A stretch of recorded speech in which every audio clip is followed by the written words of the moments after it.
का ग? काय झाले? का बसलीस अशी? हा? अगं तू काल आलीस माहेरी आणि एक शब्द तू बोलली नाहीस का, नीटनीटकी हसली नाहीस का, माणसात नीटनीटकी जेवाय बसली नाहीस.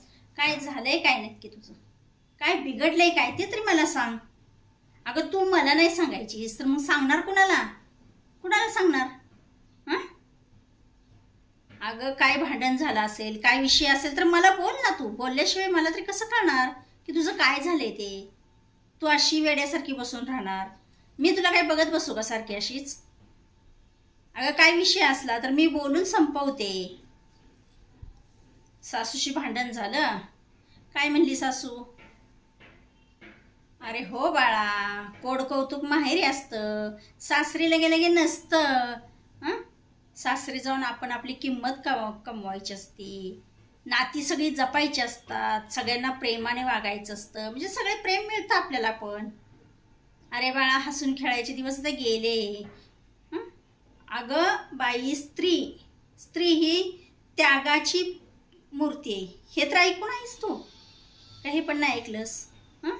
स्त्रीला सगळ्या गोष्टी त्याग करावा लागतो. अगं स्त्री त्याग करते म्हणून तर ती सहनशीलतेची देवी मानतात तिला. अगं सासूनं भांडलं, सासूनं बोललं म्हणून राग मानायचा नसतो. आणि घर सोडणं ही कुठली रीत आली का तुझी? घर सोडायचं असतं का? सासूशी भांडलं म्हणून घर सोडायचं नसतं कधी. आपलं घर आहे ते. अगं भांड्याला भांडं घर म्हटलं की भांड्याला भांडं लागतंच. भांड्याला भांडं लागलं म्हणून काय भांडी फेकून देतात का? सांग बरं. तसं नसतं बाळा, समजून घ्यायचं. आपण आपल्याच घरात आहे आपण. आता मी नाही का तुला बोलत? चुकलं तर बोलतेच ना मी. मग कुठे जातीस तू? राहतीसच ना तिथं.